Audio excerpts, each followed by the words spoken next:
Hello, Ryan Garland. I am your host of the Paradyme Shift. I cannot wait to expose the true inner depths of institutional wealth building and how to dig deep into real estate investing.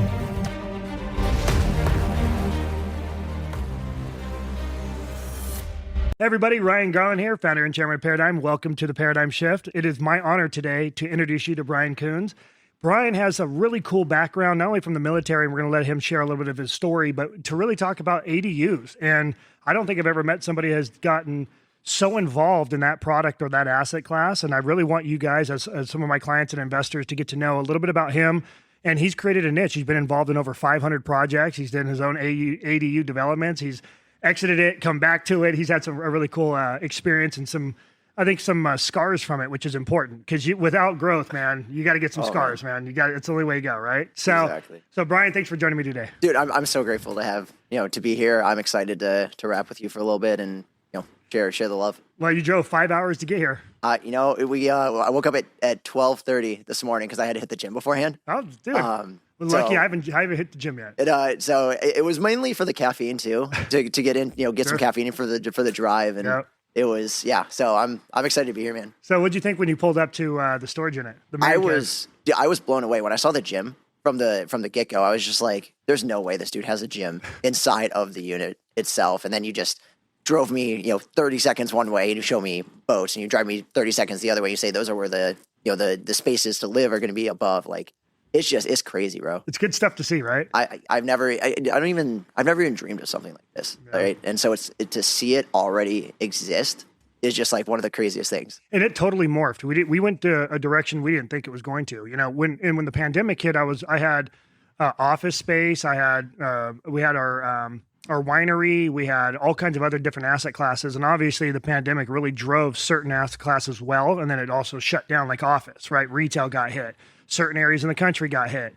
So really what it did for us is zone in on what asset class was going to work best for us. And I was already in escrow to buy this project. So I've been coming out here for 35 years. So I already knew the demand, right? So I'm like, shoot, if I could buy that, build that, that'd be killer. And then over time and with the pandemic and everyone being shut down in California and me being here more, I just kept buying more and more land. So now I'm like, all right, well, I guess I'll just make this headquarters and live here. And that's really what we did to get here. Dude, you solved the problem and you're continuing to just more and more uniquely solve the same issue. Yeah, we're blessed because I think the brand just kind of morphed from there.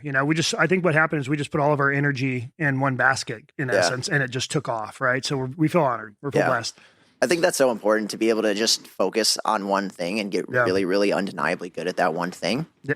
And it's so true, dude. A lot of people, I think they go too far. They're too diverse, and they need to hone in and perfect a craft first before they start shifting, and bring everybody that's in your team to get to understand that product well, and then you start growing, separately.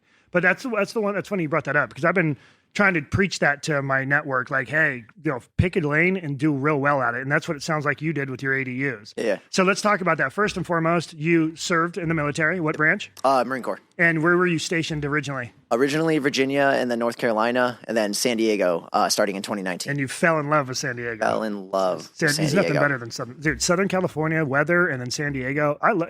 Keep it clean. San Diego's a really cool spot. Yeah, it's so funny. Like when I got there, I didn't even know. What's funny is I didn't even know San Diego existed until I was in the military and they started stationing people at this place called San Diego. And I was like, what is that? I had no idea. And I got here and I didn't realize this, kind of wasn't in the real estate space at all. I didn't even know what a duplex was when I got to San Diego. Yep. And looking back at it now, I'm like, this is literally one of the fucking best markets in the country. For X reason, but it's landlocked is like one of the biggest things where you have the ocean, you have parks, you have Camp Pendleton, and you have Mexico. Yep. There is no place to build except up. So the only thing is redensification. Yeah, and it's such a big city as it is, and it has so much history. So going after some of the old product, tearing it down, building new, or again going after those lots that are kind of slender but long, where you can drop these ADUs in there, right? Yeah. And it's funny because I had been lending on ADUs for a long time, right, as a lender. Yeah. And so I really got to know that space well because I did a lot in LA. Ironically, I just had a podcast with Alex yesterday, and we talked about the same thing. But that's where I feel like people saw the value in it as far as the homeowners, or from an investor's perspective, you can add almost immediately additional living space and generate more income immediately, or value. And then you're getting that extra bedroom, bathroom, which most of the time is more valuable, especially with an older home when they're 2 bedroom, 1 bath, or 2 2s, or 3 2s, or 3 1s. Just the older homes are just, their layouts suck compared to the modern way of doing things. Yep. So adding that ADU has added, it does a lot of value for everybody involved, right? So let's talk a little bit about your history in ADUs, how long you've been doing it.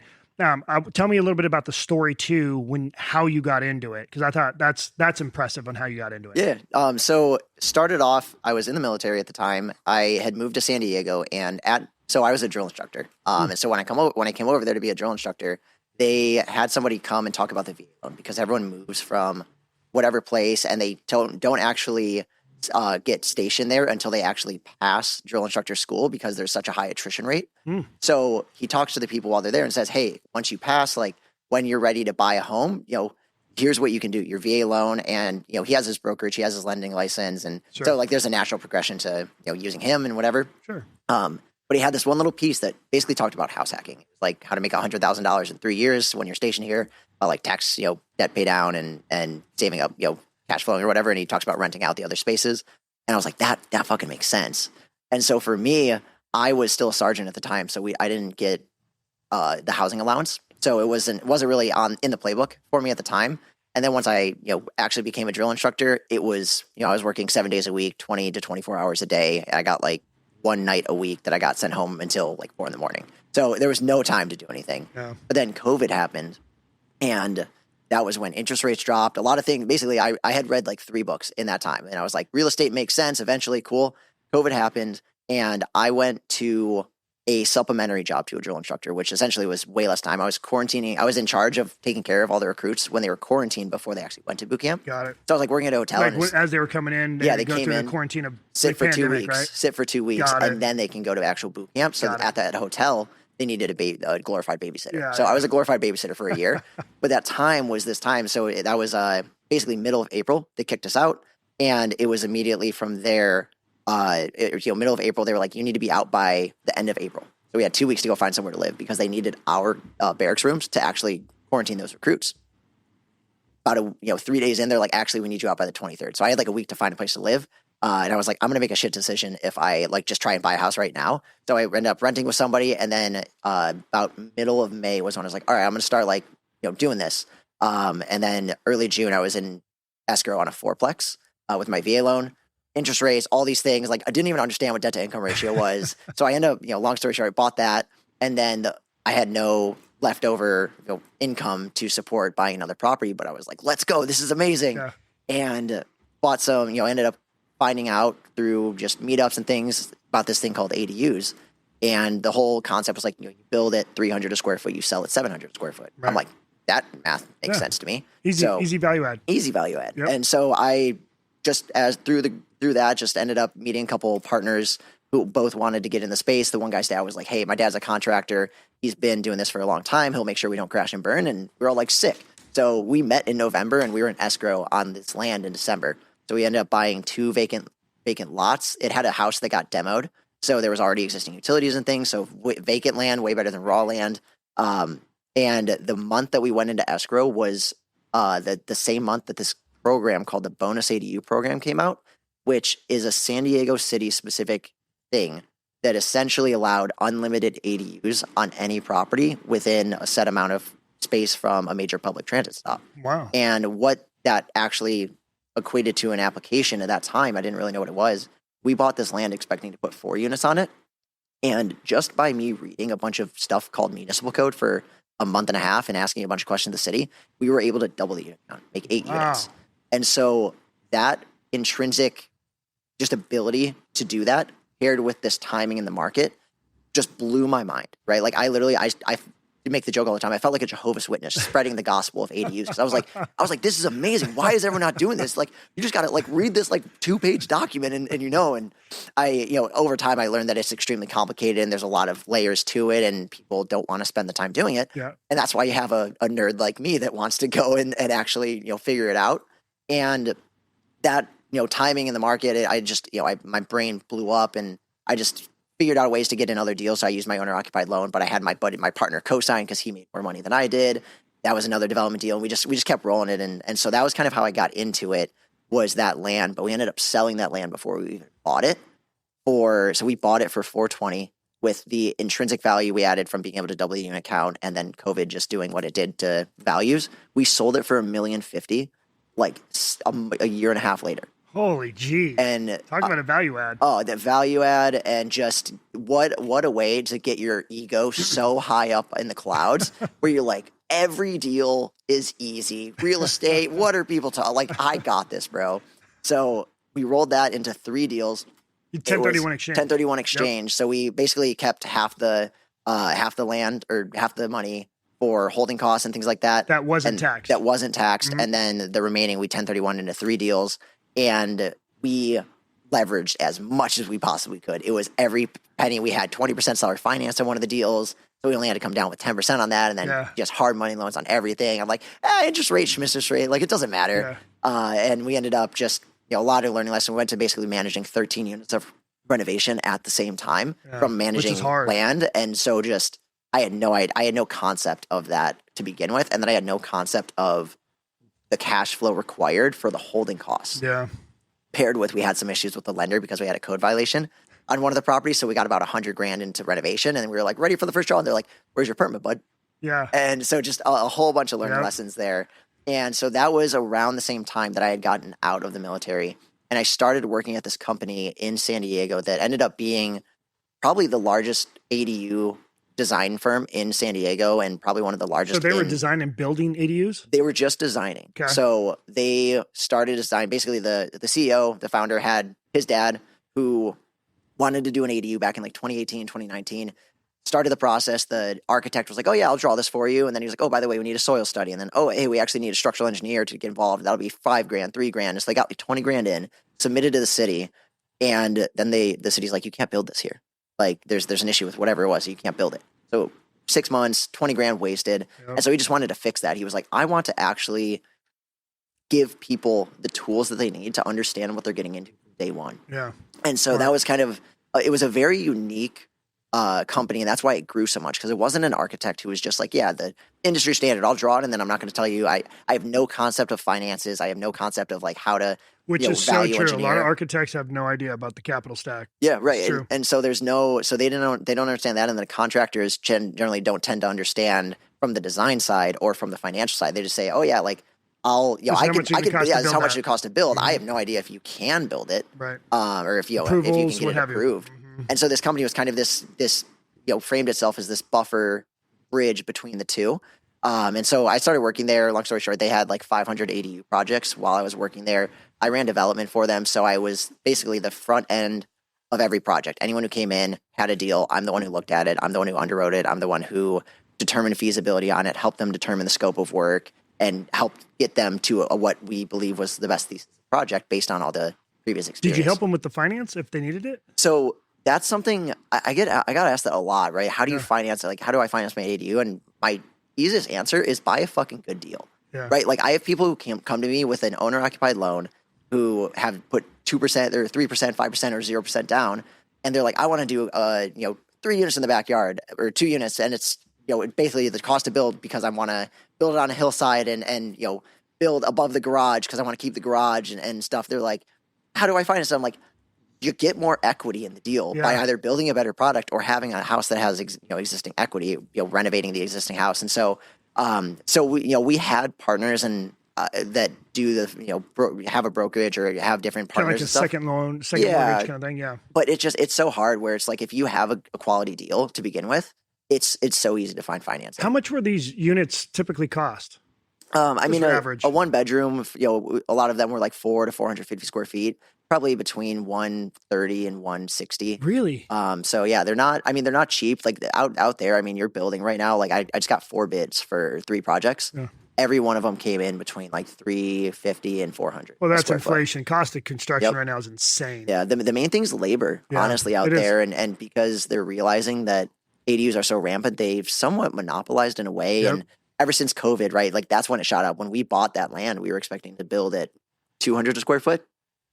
we didn't build a 200 square foot with them. We went up to 300. The issue is even after material shortages came back down to reality, they're like, I'll just keep charging this. Like, and so that's kind of what's happened. And so now that's like a big hurdle that we're getting over, is we're figuring out ways to get our construction costs down, because it's not a shortage of deals, right? Yeah. Every single property in California can have 4 units on it. So there's no shortage of deals. So single family zoned 4 units max. Yep, so if you already have a one dwelling, you can get 3 more. Yeah, single family is dead. Do they want individual meters? Yeah, so you do individual meters on them.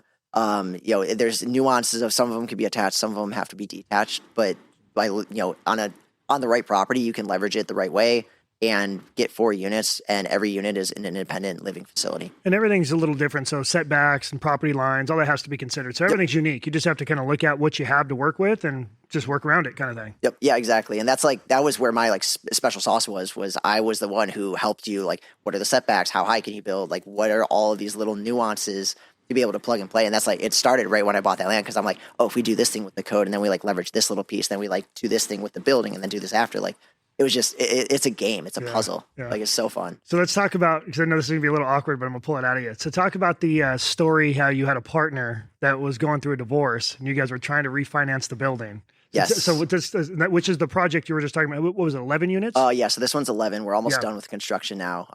So you finally got over that hurdle, of course. Oh, yeah. So basically, we, at the beginning, I was so loose with how I frame my partnerships, with the way that I structured deals. It was hilariously, incorrect. Yeah. And so we did this partnership. We didn't do the paperwork the right way, or basically we signed a JV agreement, but we didn't actually go to title and add the JV agreement to title. So there was no record that the entity was associated with the property, because we originally, because it was the 1031, we bought it in our personal names.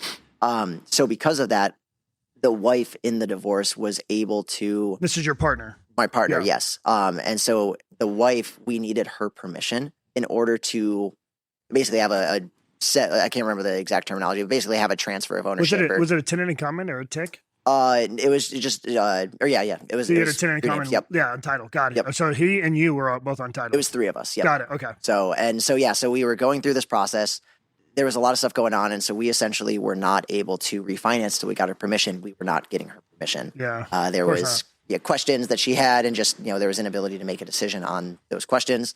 And the issue is that if we would have paid the mortgages at the time, which we were so cash poor at the time, we couldn't even pay the mortgages. But even if we scrounged up and pulled cash, that would take away the urgency for her to make the decision.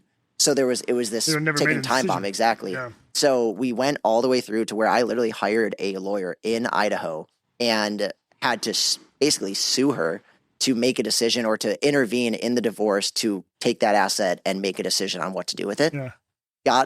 Was on Zoom with Idaho lawyers in a court, and they denied it. They denied not the motion to sell, the motion to intervene. So we didn't even get to the second part of it. And essentially the lawyer was just like, or the judge was like, I'm not going to muddy my divorce with your bullshit because you guys did it wrong. But this also was awful, and it absolutely, you need lawyers make a decision today. So we were able to, after literally months, 3 or 4 months of back and forth trying to push to a decision, thousands of dollars in legal fees, we were able to get to an agreement and get her out, and we've been able to push through and get to where we're at. So I'm almost getting on building it out. Yeah, thank goodness, huh? Oh, man. What a nightmare. It's actually more common than most people know, though. Really? Yeah. So anytime you have 2 partners that are managing partners on an entity, as an example, you want to do an interspecial agreement, meaning that, for me, I would go out and develop projects, and I'd have to have my wife sign off on any decision making, and if something happens to her and I, that she can't tie that up. So I had to learn that the hard way in the past as well. Yeah. And it was all through my first divorce. I had to move assets around, and her attorney was just advising her, don't do it, because he'll just pay you out real fast.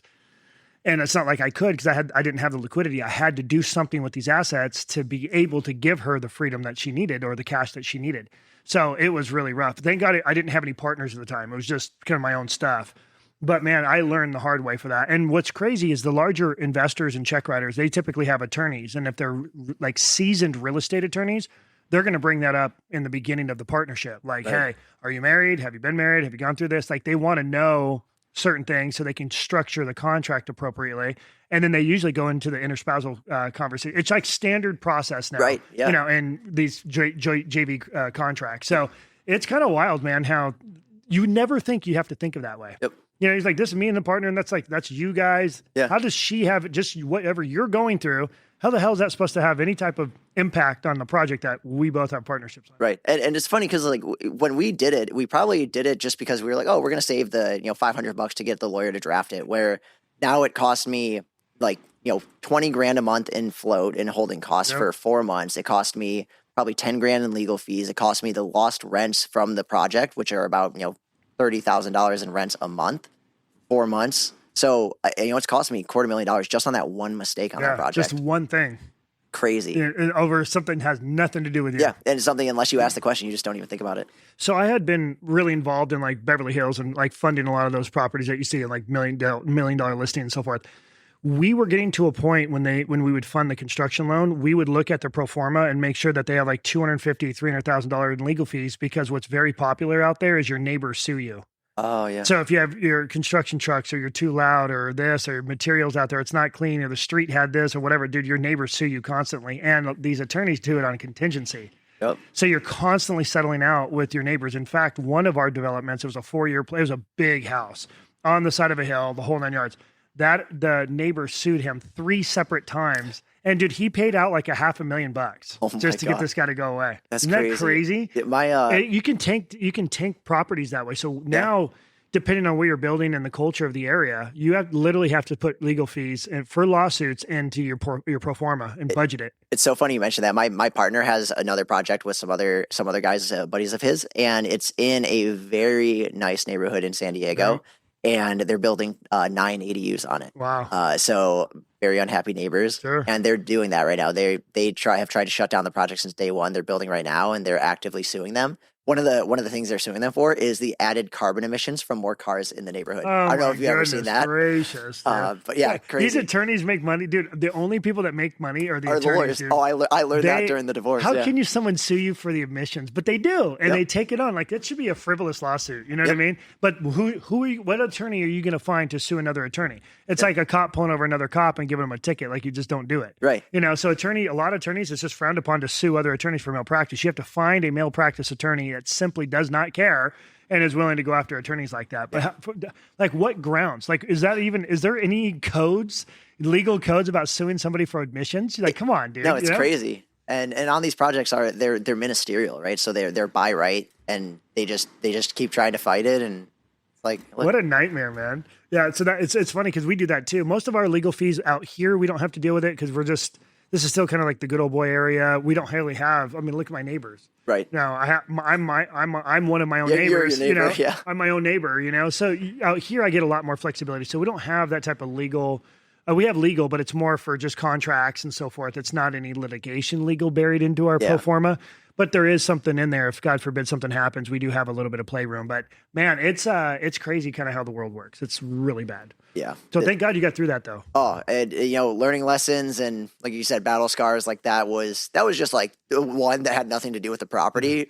And yeah, just gotten all the learning lessons. So what's your big vision? Where do you want to go? What's your 5-year play? Yeah. So I left that job where I'd seen, that many ADU projects. I left there about 6 months ago. It was just time. I more or less, like, I don't like the term inherently, but like kind of became the subject matter expert of ADU development in San Diego.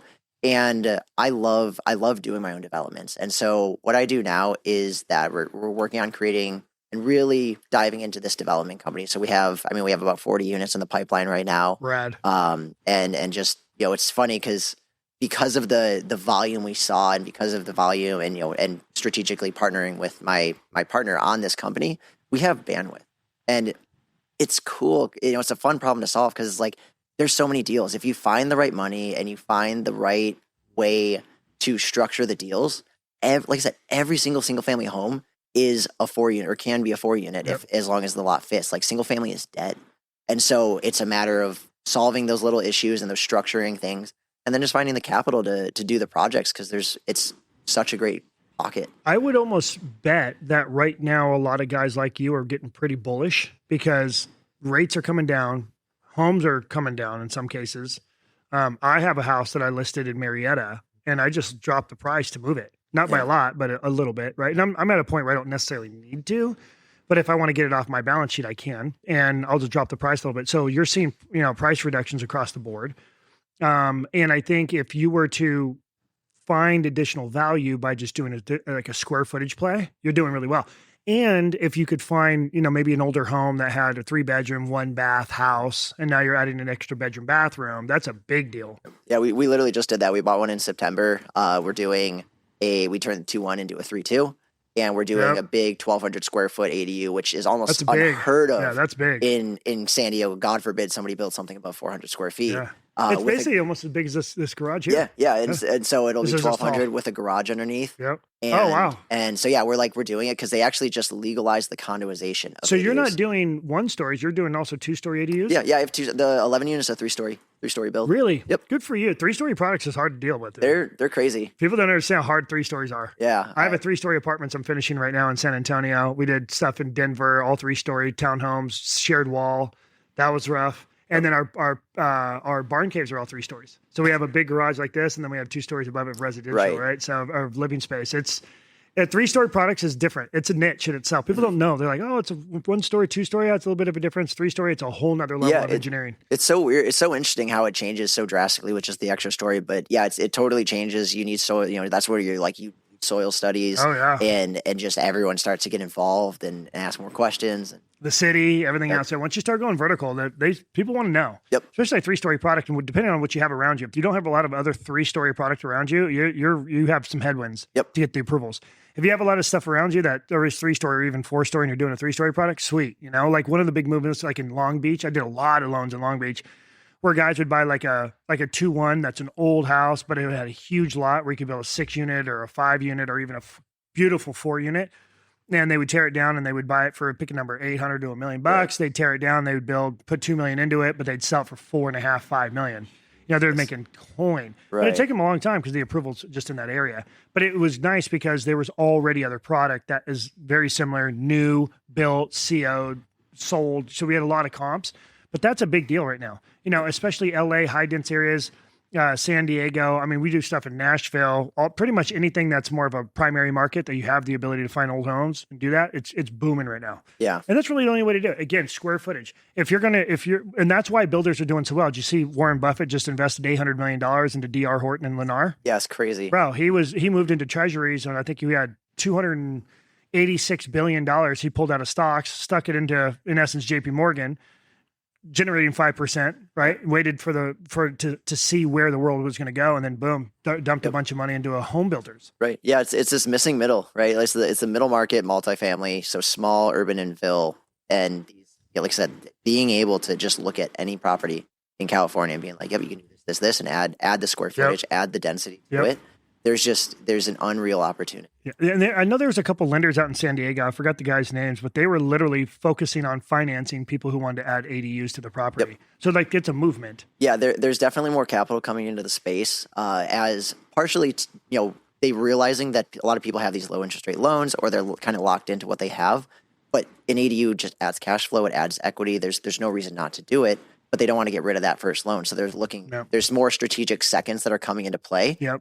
But then simultaneously, the issue is that City of San Diego kind of revolutionized something with the bonus ADU program of multiple ADUs.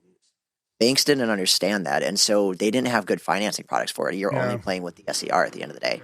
Now they're starting to make more sense of it, and they're starting to get a little more mature in the space, and so now there's more lending products at the same time. So there's this whole headwind with the legislation. Like I said, the City of San Diego in August just finally allowed the condoization of ADU, so now you can condoize the ADU. Killer. And so I'm like, name another industry in the country right now in real estate that is legislation is making it easier to do. There's more finance coming to space, and also like there's so much confusion at the low level because all the homeowners are now the developers. The homeowners can be the developers. So being able to fill that role, and that's really what we do is like we're a development company, we're a development manager because at the end of the day, like that's what's missing is the person that can help them actually be a developer. Yeah, that's cool, man. And I think a lot of people are starting to realize, especially boomers. Most of my investors are boomers. And when you look at what they did, whether they're first responders, yeah, they had a great 401k and they retired, but where their value, the real wealth came from was in real estate. Some of them had maybe 2 or 3 homes. They're 1031 exchanging. They're starting to move their assets around because they want to repurpose it, get max cash flow reaccumulation. Yep. And these are where my podcasts do well. People love to listen to what we have going on, but being diverse is important. Yep. You know, I love when investors, yesterday I was telling you the story. I had a guy call me, I got $1 million, right? Yep. And I'm like, okay, well, you could park in all of here. Here's all the options that we have. And he's like, well, maybe I should dip my toe in the water. I'm like, yeah, you probably should. You know, don't put all your eggs in one basket. You got to kind of shift it around. So I love to build awareness for this because I personally think that dropping ADUs is an easy play. It's much easier than doing what I do. Yeah. You know, this is a whole lot more moving pieces, approvals, and, you know, planning and shaking hands, kissing babies with the city. Like it's a whole nother conversation, right?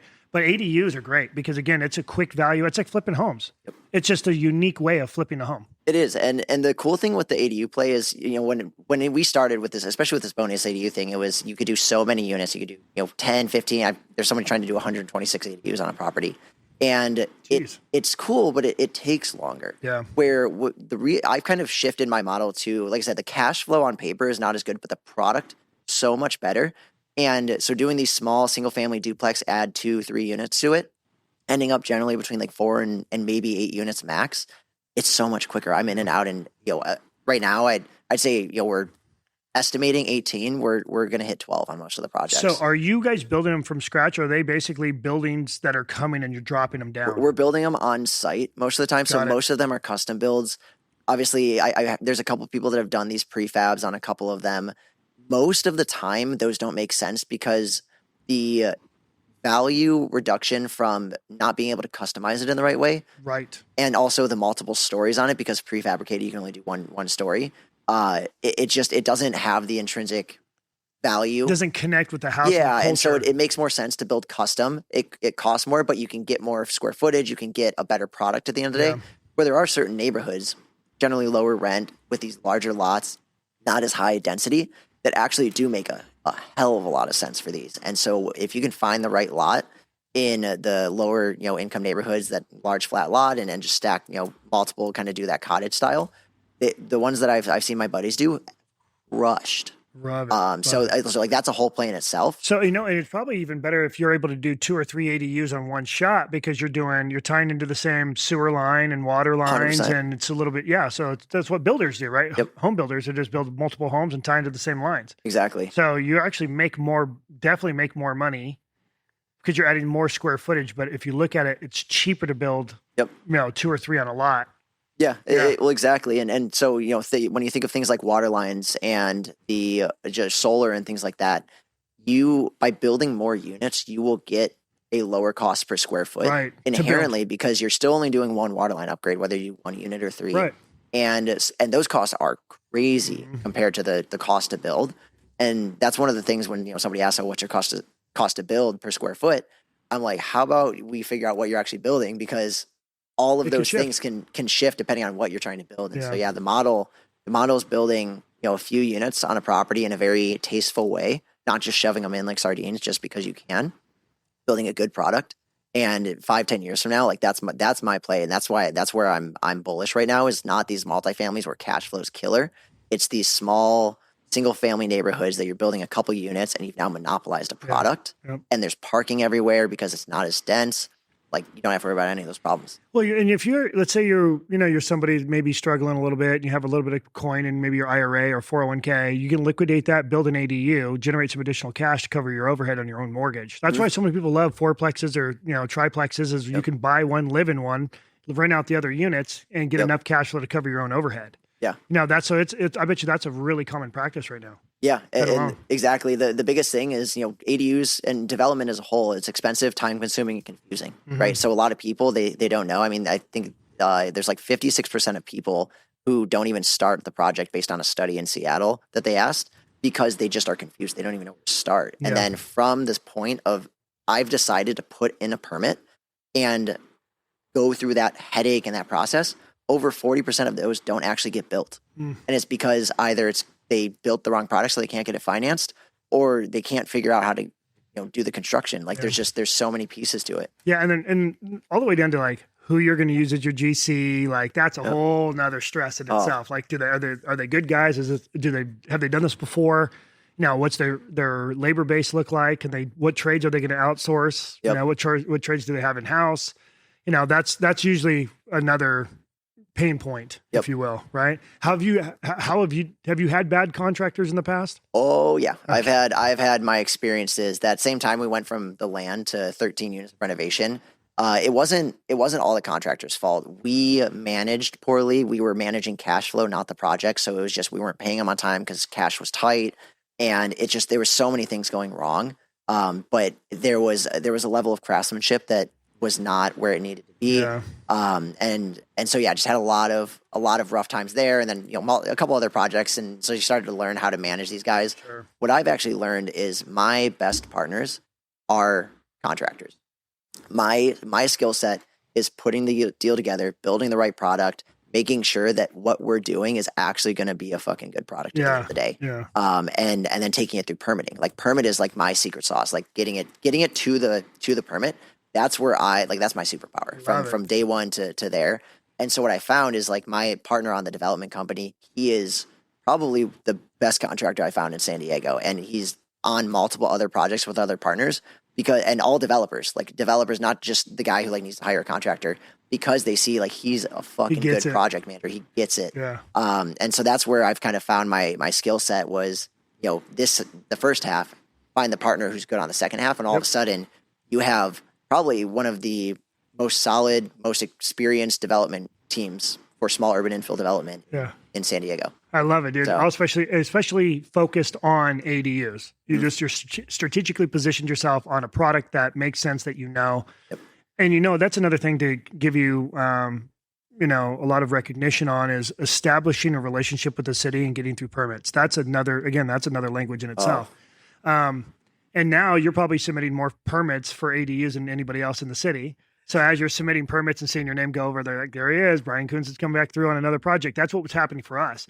When the city sees that we're submitting stuff, they're like, well, they're probably having it in a nice little bow. They know what they're doing. Let's just kind of fast track this. We just got one item in one of our projects approved in 2 weeks when it was supposed to be a 90-day turnaround.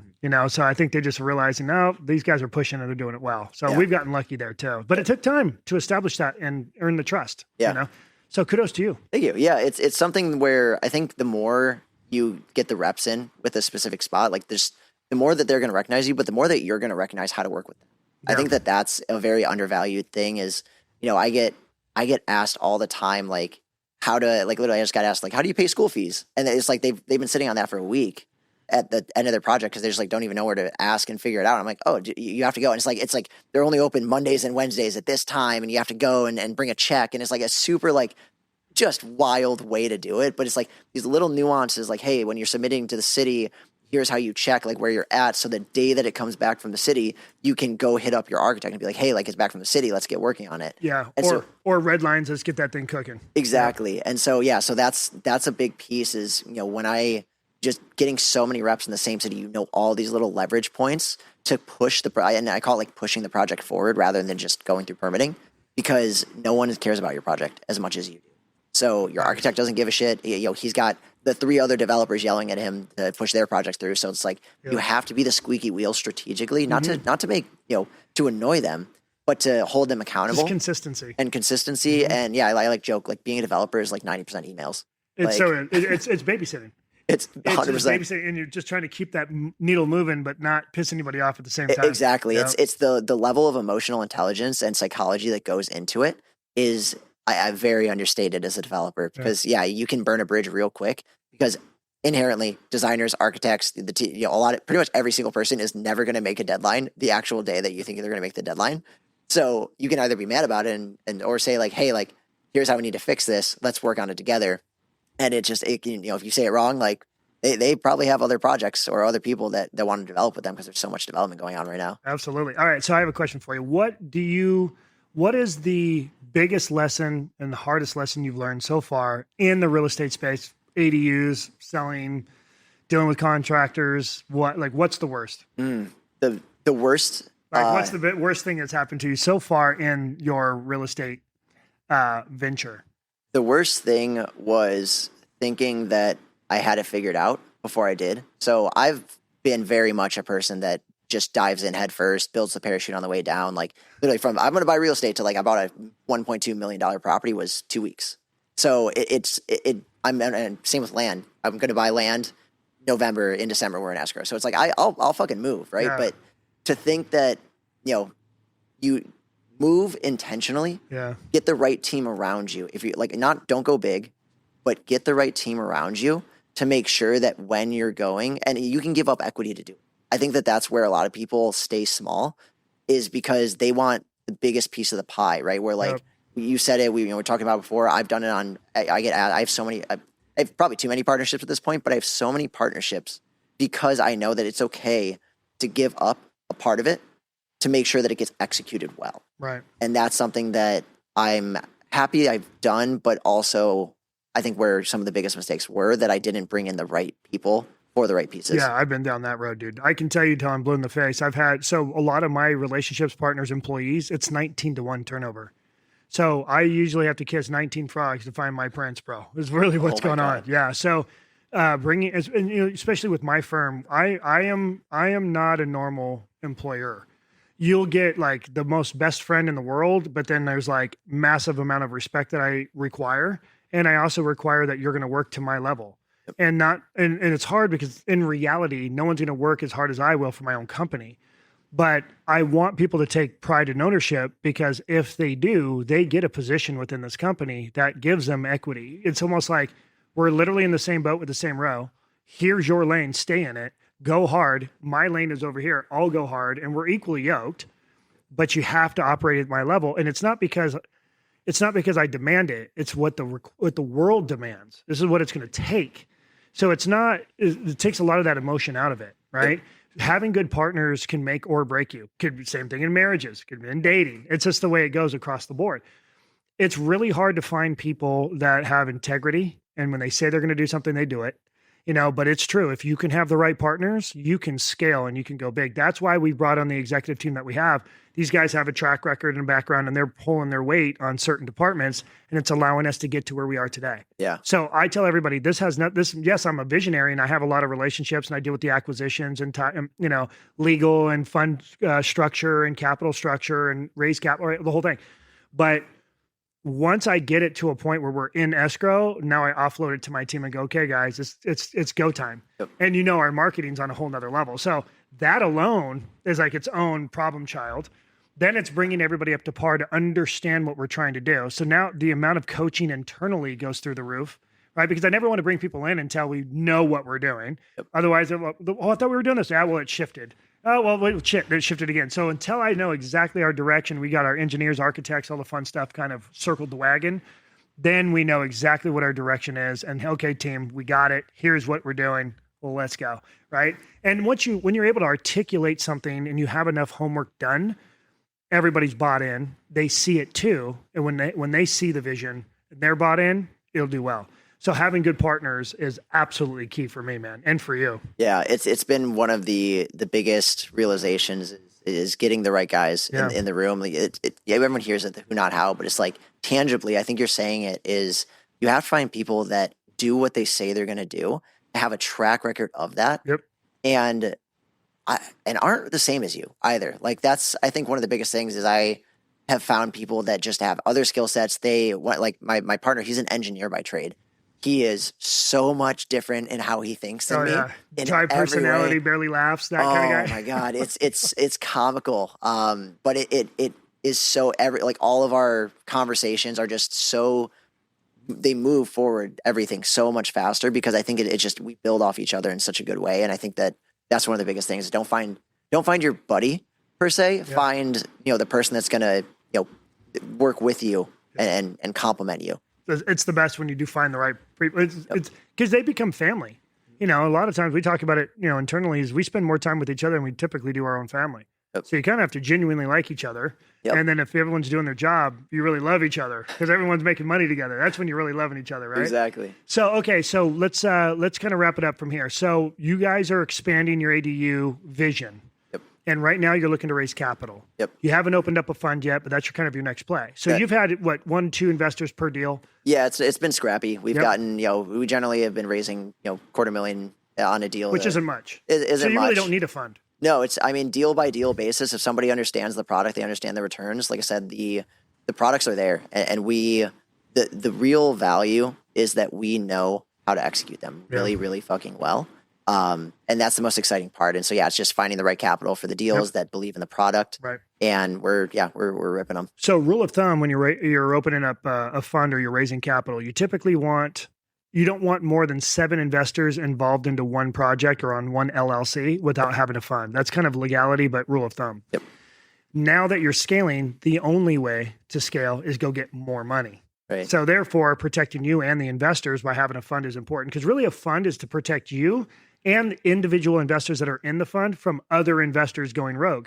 Not saying that they will, but people go through divorces, right? Yeah. And when you have a 56% divorce rate, you kind of have to go, well, are you guys all married? Okay, well, 50% of these people are going to go through a divorce, right? Not really, but you kind of have to think that way. Yep. And since you've had the experience, it's really important. So that's really what it is a disclosure package of your overall business model, your strategy, your projections, and people do their own homework to verify that they have done their homework in essence on what you're doing, looked at your track record, maybe have seen your properties, and understand it. So when they sign that document, say, I'm in and here's the money, they're not sitting there going, oh, I didn't know what I get myself into. No, you did know what you got yourself into. We've met, we've walked properties, you've met other investors, you've seen my projects, like you absolutely knew. Don't tell me you didn't. And that way other investors don't get hurt, right? Because that's the whole point to having a fund. So I'm here to help you anytime you want to scale that side, man. I feel, so it's fun. I'll tell you a real quick story. So Grant Cardone. Yep. So the attorney that wrote his offering originally, her name was Jillian Sidoti with the crowdfunding attorneys. Me and Jillian, ironically, live in the same town. So she's in Marietta, and I was introduced to her by a friend of mine that had not opened a fund, but it was like, hey, this attorney lives in your town and did Grant Cardone's first Reg A fund, so it's a non-accredited fund. So I engage with her. We hang out, we meet up. We're going to the wineries in Temecula, totally getting to know each other, love her. She's still to this day, I just spoke at one of her coaching events because she still brings me on. And this is, by the way, this was like 2017, 16, 17. So so she sends me this offering, and I'm filling this out. Well, mind you, I've never created a fund before. And a Reg A it's a public fund. They call it a mini IPO. You have to submit your business plan to the SEC. The SEC has to sign off on it.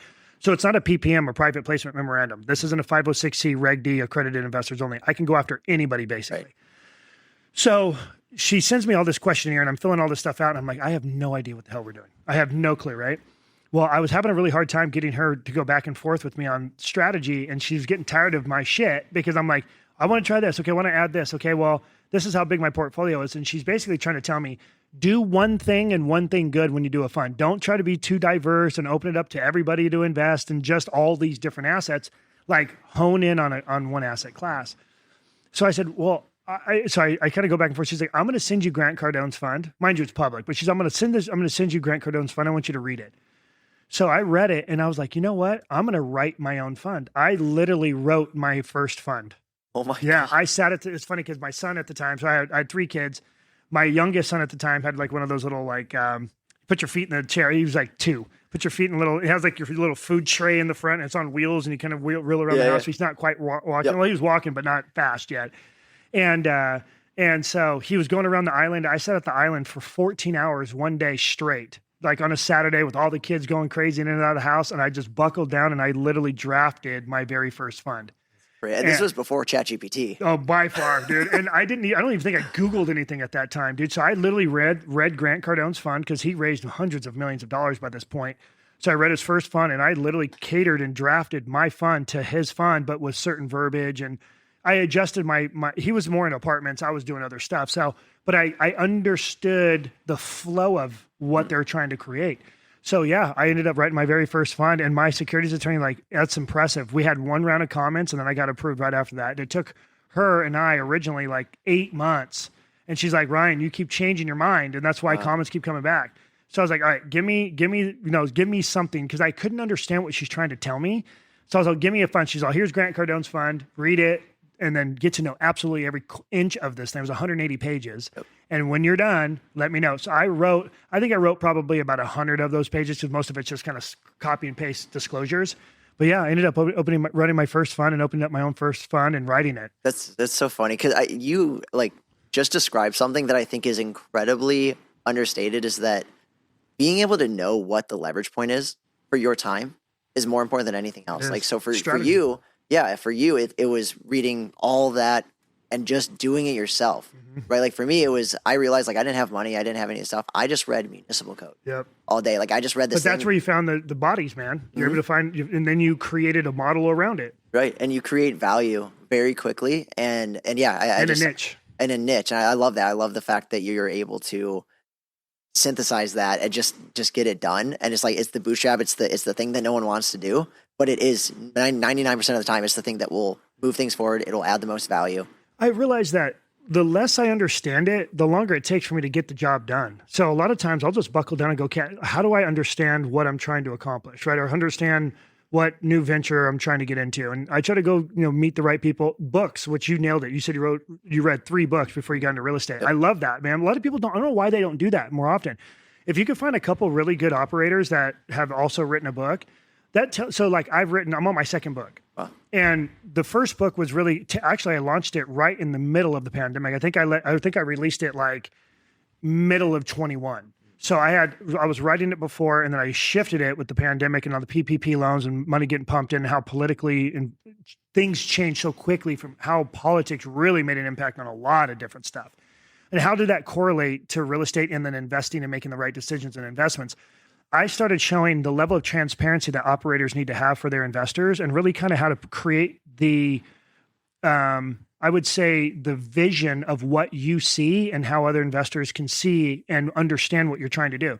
It's really about articulating and providing information and data on how to get there. And then obviously after the investment's made, how to create the right reporting, how to show transparency, how to just keep those relationships tight, because the market shifts all the time. And people are scared. When Trump got shot, dude, I called a mandatory meeting immediately for my entire team. I said, everyone get on a call right now.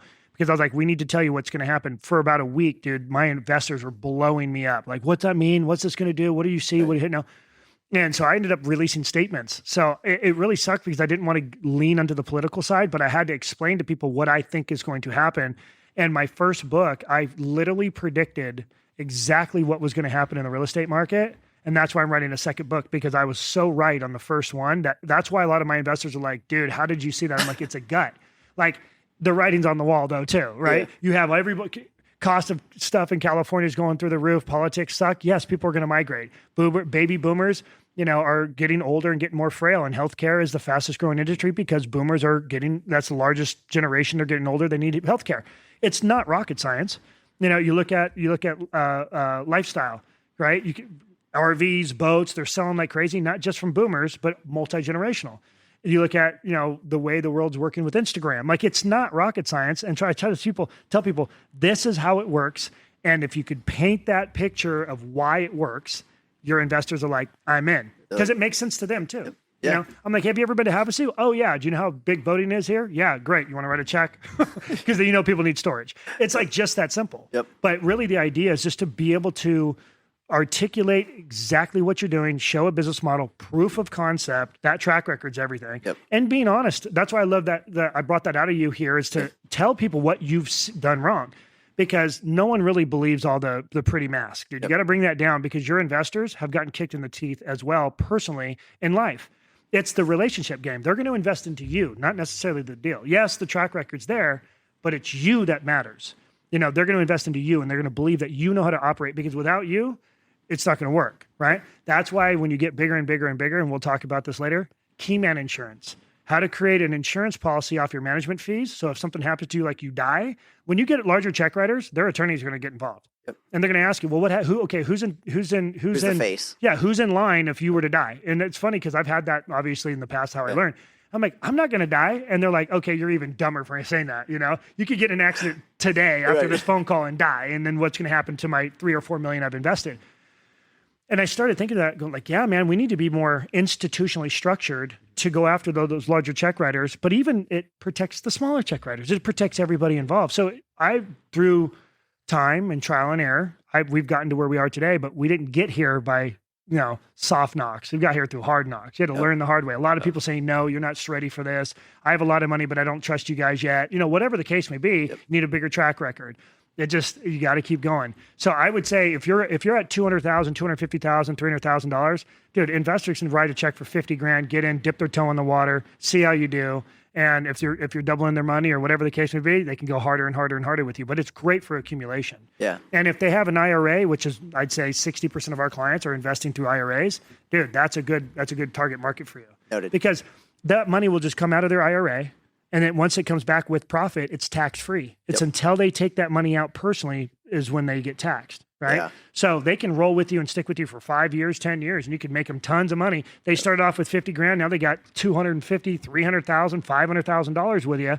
And they're like, dang, Brian, I got to keep going with you. Thanks for making me so much money. How much do you want? Give me $100 grand. I need it right now. Right? What we talked about before. So yeah, man, I think it's great. You're on the right track. I think your next play would be maybe do a couple more deals the way you're structured now, because it's still safe. Until you have a lot of investors, you don't need a fund, but a fund will protect everybody involved. So I'm here to help as much as you need, buddy. Dude, I appreciate it, man. So Touche, thanks for coming out, man. I really appreciate you. It was an honor to meet you in Tulum. Being a part of, I feel like everybody that was a part of Rich's network and that was at that event were great people. It was the most, I don't think there'll be a meetup like that. I don't know how I made the vibe that like it was, but I was so happy because I almost didn't go. Yeah. You know what's funny? I almost didn't go too, but we paid money to be one of the sponsors. Yeah. And I was like, we'll see how this goes. But I think I just enjoyed more than anything, so like I was saying before, when people actually take the step and do that, they really want it. Yep. They want it. They want to grow. They're spending money to get there because they need to gain knowledge. They really want to make something of themselves. And I hear it all the time. I say, I feel bad at people. I'm hurting for money. I'm hurting for this. And yeah, everybody is too. Let's be honest. I'm still like balling on a budget, right? But it's at this point where you're like, if you want more, then do it. But you have to put in the work. You have to make time. You got to make sacrifices. Yeah. And everybody that was in that room, I had private conversations, have made a lot of sacrifices either to get there or in their personal life to grow. And they're there because they are really serious about growing. Yeah. So man, I really appreciate meeting you and your girlfriend right now. You're not married yet? Correct. Yeah. Not married. When are you going to pop the question? Oh, that's She's here, by the way. I just have to pull it. I have to pull it out on him. She's sitting there listening. Within 1 to 100 years. Oh gosh, I'm gonna see you walking down the street by yourself here in a second. Oh, yeah. I'm like, hey, you want to ride? Oh yeah, no, yep, there it is. Cool. Well, thanks for joining me today, Absolutely, brother. Man. How can people reach you? What's the best way to reach you? Instagram, or the Builder Brian is the easiest way, or Brian@thebuildernation.com. Perfect. And Brian at thebuildernation.com. It's your website? Yep. Is your contact information on there? Yeah, or it's not. It's contact at the Builder Nation. Yeah. Well, we'll put it on the podcast on all the platforms so people can reach you. Yeah. So thank you for joining me. Let's go have some fun today. Absolutely. Cool. Thanks, bud. Appreciate it. Appreciate it.